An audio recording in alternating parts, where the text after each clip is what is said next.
Bom, finalmente vamos colocar em prática o que a gente está aprendendo até agora. Eu estou pedindo aqui para vocês elaborar o quadro de distribuição de frequência dos preços encontrados de determinado produto na seguinte amostra: R$ 1.200, R$ 1.250, R$ 1.300 e vai indo aí até R$ 1.500, tá? E está sendo solicitado o modelo Sturges, que é o da nossa disciplina.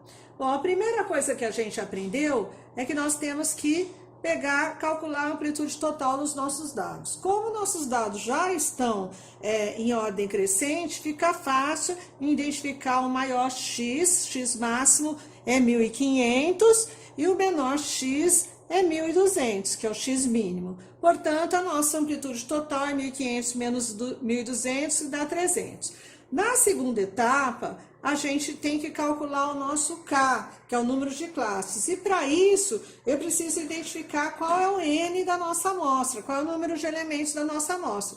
Como a gente faz se não tiver escrito? Às vezes está escrito no exercício, às vezes a gente não sabe, nós temos que contar. Como é que a gente conta? 1, 2, 3, 4, 5, 6, 7, 8, 9, 10, 11, 12, 13. Portanto, nosso N é 13, igual a 13. E o log de 13, eu fui lá e consultei na minha máquina de calcular, poderia ter consultado na tabela também, é esse aqui, 1,113943. A fórmula do K, que é o número de classes da nossa tabela, lembram mesmo o que é o número de classe? É o número de linhas que nós teremos no corpo da nossa tabela, é dado pela fórmula 1 mais 3,3 vezes log de N. Isso vezes esse número aqui vai dar 3,67. 1 mais 3,67 dá 4,67. Eu posso ter na minha tabela 4,67 linhas? Não. Então, o que a gente arredonda? Para o número mais próximo, mais perto de 4,67, que é 5. 4,67 está mais perto do 5 do que de 4. Então, nosso K é igual a 5. Nossa próxima etapa é calcular a amplitude de cada classe, o tamanho que vai ter cada intervalo nosso de classe. E ele é dado pela amplitude H, que é a fórmula amplitude total dividido por K. Nós já tínhamos calculado.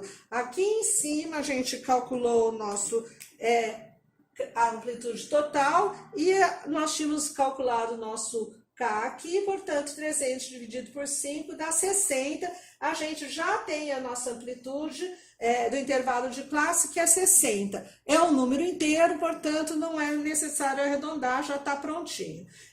No primeiro intervalo de classe, tem uma formulinha que já eu vou ensinar para vocês. Aqui, a primeira coisa que a gente faz é que com esse número 5 aqui, nós temos que montar a primeira coluna na nossa tabela, que vai até quanto? Até o nosso número K. 1, 2, 3, 4, 5, 5 montado. A segunda coluna na nossa tabela, referente ao tamanho de cada classe, que é o que a gente chama de intervalo de classe, que vai ser relacionado às faixas que nós vamos determinar dos nossos números. Ele sempre vai começar na primeira linha, que é na classe 1, nós vemos sempre o intervalo vai começar com o menor x. Qual era o nosso menor x mesmo? Era o número de preço 1.200, portanto, a gente traz esse 1.200 para cá, tá?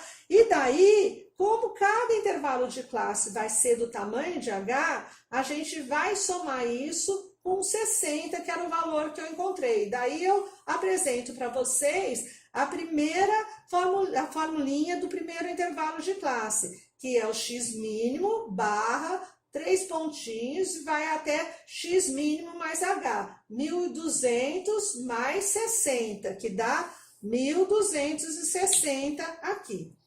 Tá? Então, vai 1.200 até 1.260.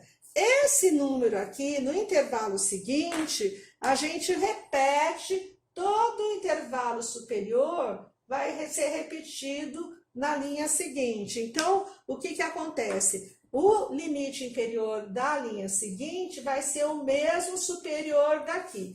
Então, no segundo intervalo de classe em diante, sempre vai começar pelo limite máximo anterior, que é esse daqui. Daí a gente põe a barra de novo, põe os 3 pontinhos e soma com o quê?